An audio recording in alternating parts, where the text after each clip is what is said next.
Have you ever had to give yourself a pep talk just to walk into a car dealership? Or have you ever thought to yourself, I can't trust car salesmen, they don't have my best interests at heart? I'm here to debunk the myths and break the stigma. Welcome to Carman Conversations, the podcast.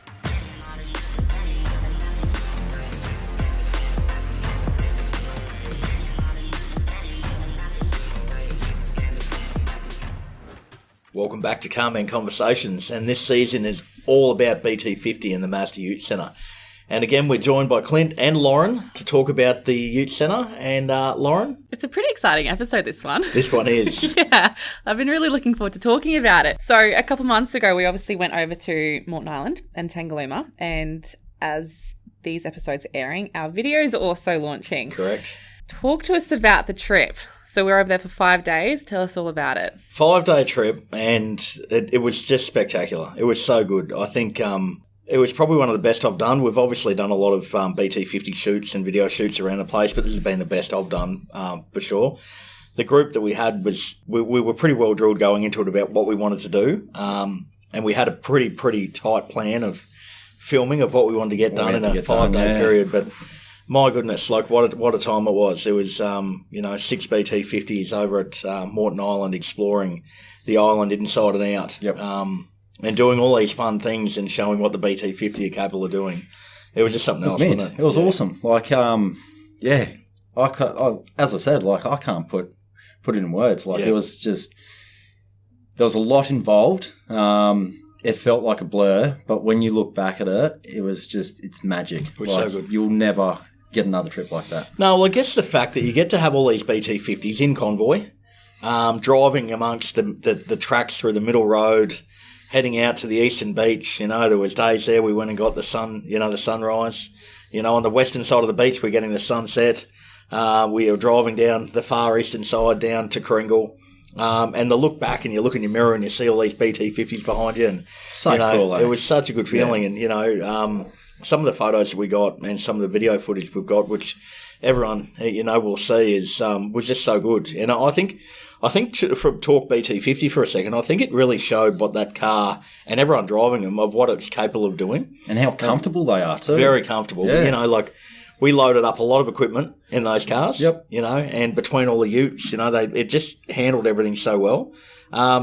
Even down to the point where we head down the eastern beach there on a high tide.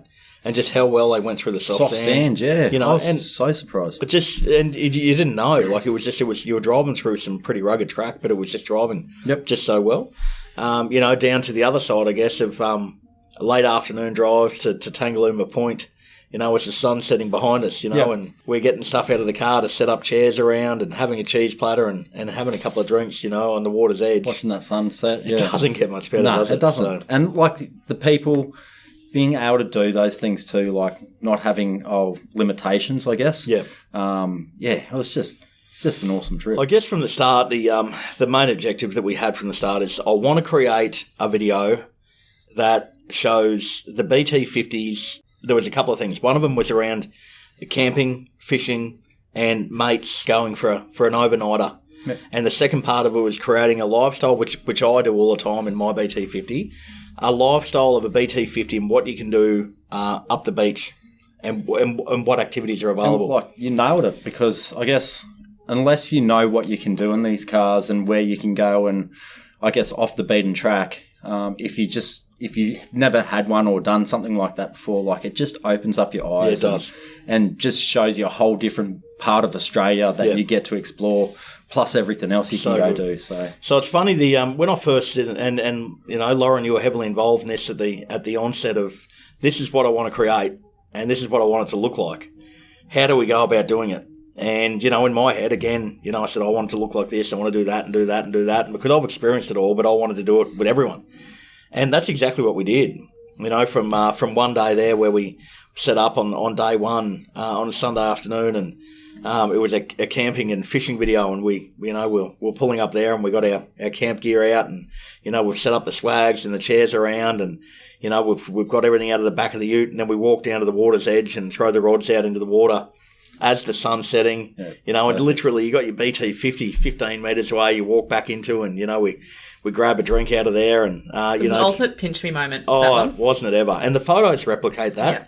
And, and I've told that story 1,000 times of how, I'll go over there and I'll try and fish on an afternoon, and as the sun's coming down, and for you guys to experience it, and then everyone's saying, I can't wait to get back here. I want to take my BT-50 here, I want to take my BT-50 there. Yeah.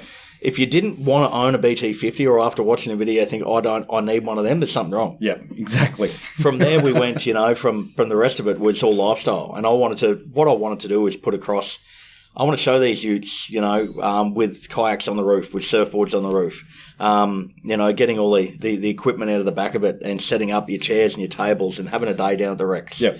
And then from there, well, hang on, we can go pull up at the sand dunes and toboggan down the sand dunes and things like that.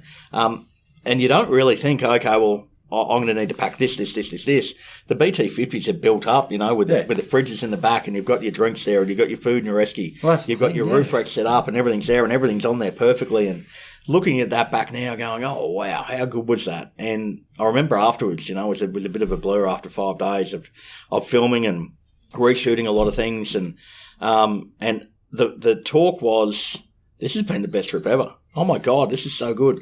How much fun have we had? God, it's been a lot of fun. It's been a lot of fun. And I'm thinking, I get to do this all the time, and on a BT-50, but we didn't get to explore it the any way we could have, because we were working. Yeah, exactly. We were doing stuff for the camera and so on, So for people to get that, oh my God, this is the best ever, and not being able to do it without a camera in their face, it's something else, you know. So to me, it was fantastic. And the video, what I was able to get out of it was exactly what I wanted. And the feeling that everyone talked about, and you could see it from the look on their face, was exactly what I was trying to get from the onset. So you were lucky enough to be part of it. Oh, yeah, it was mint. We talked about it each night when washing down the utes. Having a few beers. Getting ready for day 2 and then day 3 and so on. It was pretty special, wasn't it? It was so special. And having the opportunity to do that, it's just next level. Like, normal people don't get that. Yeah. Like, so grateful to be involved in it and to be able to showcase exactly what we're about here, and what we're about in the Ute Centre as well. Like, being able to show what we can do, that we actually live it and breathe it as well, we do. Is a big thing. It's easier to talk about things when you actually live and breathe it. And just the culture that we have in this place, I think you'll see it through the videos too, just our friendship and how much we look after each other. That was really important for us to communicate that piece. It was so genuine. Yeah. Well, it was, wasn't it? And it showed that. And to me, it was, what do you do when you head out with mates to a night out or a day out at the beach? And that's what it was. There was these BT-50s with mates at the beach, It's just so going natural. out and having a good time and having lunch together, and it just showed. And it definitely shows. And you're right. When you take that back to what we try and forecast here from a staff point of view through Grand Prix Master at Aspley, that's what we're all about. We're about the people and we're about the culture. From a lifestyle centre, when you talk BT-50 Ute Centre, we create these moments for people when they say, well, this is what I want my ute for. We custom build them. Yep. And then we actually live it and breathe it. So we can actually show, yes, this is what we do. Yeah. So I think it was, I think the vision that we had for it was great. The execution was even better. But the fun we had doing it. Yeah. And the story it tells too. Makes you want to do it over and over and over. Yeah. Yeah, you sign me up for the next one for sure. Yeah, I'll put you in. What are your highlights? Highlights to me probably would have been the day at the Rex was pretty special for me. You've got all these BT-50s pulling in convoy. We pull up there. We found this perfect bit. The sun was shining. The water was crystal clear. Everyone opens the utes up. You've got surfboards coming off the roof, paddle boards. You've got kayaks and toys for floats out in the water. And the kids are running down, and it's just the best. There's a footy coming out, and it's getting thrown away, and we're diving through the water and catching it, and it's just that was probably my fave. Yeah, it was. I think everyone walked away from that going, wow, that was just mint. It couldn't have been a better day. Better people around, better setup. The other one for me, which was pretty special, sunset, and I get to do this a little bit, is I'm a bit of a sucker for it. I love to get the sunset. And you can't find it anywhere else where the sun sets on the water. Yeah. And you get that on the western side of the beach, the calm water lapping up into the sand. And one afternoon, we scooted late in the afternoon, across to the Western Beach, and we headed to Honeymoon Bay. And it was me, Alex, Glenn, and Xavier. And we got the surfboards out and went for a surf down at North Point there. And then the drive back, we put the board on the roof and headed back down at low tide on the water's edge and followed it through. And I get it every time because you can't wipe a smile off my face, but the people were saying back to me, oh my God, this is just so beautiful. Yeah. This is good. And you're driving your ute there and you're on the water on this side and you're thinking this is the best. It doesn't get much better. So it's definitely different part of the world over there, isn't it? It was a good trip. Yeah. And I'm glad we did it. And I think each time we seem to do it better and better. But if someone had said to me, you're going to create a video that exactly describes what you want and what you're feeling and what you're trying to forecast, we actually did it. Yeah. We did it. Yeah. So, it was a pretty special moment.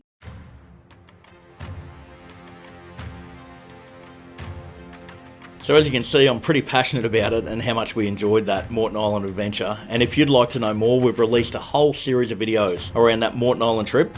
Head to the description and the links below and you can follow it there.